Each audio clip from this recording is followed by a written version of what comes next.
नमस्कार। मैं मनुवादी ब्रजेश कुमार मिश्र। अभी आपने दो वीडियो देखे, एक छोटे बच्चे का और एक छोटी बच्ची का। ये दोनों बच्चे देश की राजधानी दिल्ली के चांदनी चौक में जो सड़क है, जिधर से एक तरफ से आदमी आ रहा है, एक तरफ से जा रहे हैं और बीच में जगह होती है, वहां पर ये अपना जो है लगाकर दिखा रहे होते हैं खेल, अपना मैं कहूं कला दिखा रहे होते हैं। मैं इसे तमाशा नहीं कहूंगा, ये इनका कला है। खैर, ये वीडियो देखने के बाद जो मेरे मन में प्रश्न आया, मैं आप लोगों के समक्ष रख रहा हूं कि ये छोटे छोटे बच्चे रस्सी पर जिस प्रकार से करतब कर रहे हैं, क्या इन्हें करना चाहिए? एक तो इनका प्रोफेशन है, एक कला है, ये हम आप नहीं कर पाएंगे। जिस प्रकार से इतने छोटे बच्चे रस्सी पर खेल दिखा रहे हैं, ना डांस कर रहे हैं, वो बच्ची तो कमाल का डांस कर रही है, उसके ऊपर भी रखा है। लेकिन अगर राजनीतिक दृष्टिकोण से, सामाजिक दृष्टिकोण से देखा जाए तो कुछ लोग कहेंगे ये लोग गरीब हैं, रोजी रोटी के लिए ये कर रहे हैं। इनके माँ बाप भी हैं, माँ बाप कुछ भी कर सकते हैं, व्यापार कर सकते हैं, गुटखा, पान, सुपारी, पानी पूरी, झाल मूरी, चना प्याज कुछ भी बेच सकते हैं, पकौड़ा पकौड़ी कुछ भी बेच सकते हैं। अगर वो ये करतब कर सकते हैं, बाजा लगाकर नाच गाना कर सकते हैं, तो ये कमा के इन बच्चों को पढ़ा भी सकते हैं। लेकिन अगर राजनीतिक दृष्टिकोण से देखें तो जो सामान्य वर्ग के विरोधी लोग हैं, वो कहेंगे कि देखिए, मनुवादियों ने इनको पढ़ने नहीं दिया। इसीलिए मैंने अपने चैनल का नाम रखा है मनुवादी। आरोप लगेगा कि मनुवादियों ने इन बच्चों को पढ़ने नहीं दिया, जबकि सरकार की तरफ से फ्री में पढ़ना, दोपहर का भोजन फ्री में, कॉपी किताब फ्री में, ड्रेस फ्री में, सब कुछ फ्री है। उसके साथ छात्रवृत्ति भी है। माता पिता को भी खाना खाने के लिए राशन फ्री में मिल रहा है। सारी सुविधाएं फ्री में हैं, उसके बावजूद भी नहीं पढ़ रहे हैं। तो इसमें मनुवादी क्या करें? और देश को आजाद हुए 78 साल हो गए, और 75 सालों से पिछले बाबा साहब का संविधान काम कर रहा है, कानून काम कर रहा है, उसके बावजूद भी ये बच्चे सड़क पर करतब कर रहे हैं। तो इसमें मनुवादियों का दोष नहीं है। एक पहलू ये हुआ।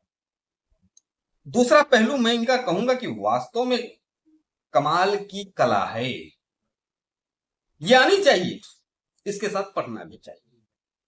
लेकिन वो पक्ष मैंने जो बताया कि किस प्रकार से हमारे देश में राजनीति होती है और सामान्य वर्ग के लोगों को कटघरे में खड़ा किया जाता है कि मनुवादियों ने पिछड़ों और वंचित समाज को पढ़ने नहीं दिया, उनके अधिकारों को मारा। अब ये बच्चे नहीं पढ़ेंगे तो आगे चलकर यही करतब दिखाएंगे, या फिर इनके बच्चे जो पैदा होंगे वो भी यही करेंगे। ऐसे ही मेलों में, भीड़ भाड़ वाले जगहों में ये करतब करेंगे और लोग आके 10-20 रुपया देकर जाएंगे, और हम आप देखेंगे कि यार क्या क्या देश है। खाने के लिए प्रस्तुत ये कहा यह जाएगा, खाने के लिए छोटे छोटे बच्चों को रस्सी पर करतब दिखाने पड़ रहे हैं, खेल करने पड़ रहे हैं, जान की बाजी लगानी पड़ रही है 2 रोटी के लिए। ये बातें खूब पढ़ाई जाएंगी हमारे देश में, जबकि मामला बिल्कुल उल्टा है। इनके माँ बाप इनका यूज करके, इनका प्रयोग करके इमोशनली लोगों से पैसा लेना चाहते हैं। छोटी बच्ची लेकर घूम रही है, पैसा दे दीजिए, पैसा दे दीजिए। ये नहीं होना चाहिए। ठीक है, अगर ये प्रोफेशन है तो बढ़िया प्रोफेशनली इनको आगे बढ़ाया जाए। ये जिम्नास्ट अच्छे बन जाएंगे, ये बच्चे जिम्नास्ट अच्छे बनेंगे अगर इनको सरकार ध्यान दे। सरकार ध्यान दे भी रही है, इनके माँ बाप नहीं चाहते कि ये पढ़े लिखे, ये आगे बढ़े। इसमें मनुवादियों का कोई लेना देना नहीं है, इसमें सरकार का कोई लेना देना नहीं। इसमें इनके माँ बाप का दोष है, वो नहीं चाहते कि उनके बच्चे पढ़े। तो सीधा सीधा इसका दो पहलू है।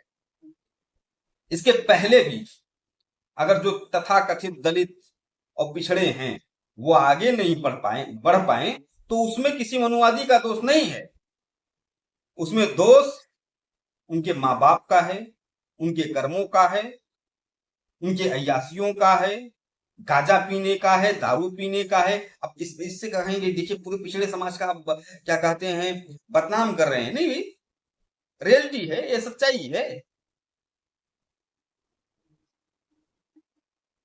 ज्यादातर मामलों में जो पिछड़े समाज के लोग होते हैं सिगरेट भी पीते हैं, अधिकतर लोग। कुछ लोग होंगे तो 4%, 5% लोग, 10% मान लीजिए, 15%, 20% जो गांजा दारू शराब नहीं पीते होंगे, लेकिन मैक्सिमम पीते हैं गांजा दारू शराब। अब तो हर वर्ग के लोग पीने लगे हैं।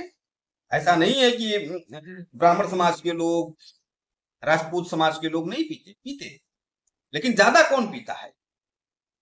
यही पिछड़े समाज के लोग, दलित समाज के लोग पीते हैं।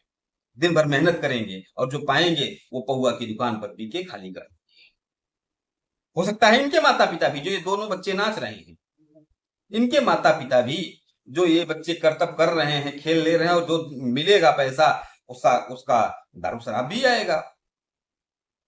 तो ये सारी बातें हैं। इस वीडियो बनाने का उद्देश्य मेरा यही है कि इसे देखकर आप ये मत सोचिएगा कि इस देश में ये स्थिति है कि 2 रोटी के लिए, कंक्लूडिंग पॉइंट है ये, कि 2 रोटी के लिए इन बच्चों को सड़क पर करतब दिखाना पड़ रहा है, अपने जान से खेलना पड़ रहा है, रस्सी पर। आप इमोशनल मत होइए। हाँ, आप इनकी कला को देखकर खुशी होइए, प्रसन्न होइए, कुछ देना हो आप दे दीजिए। वैसे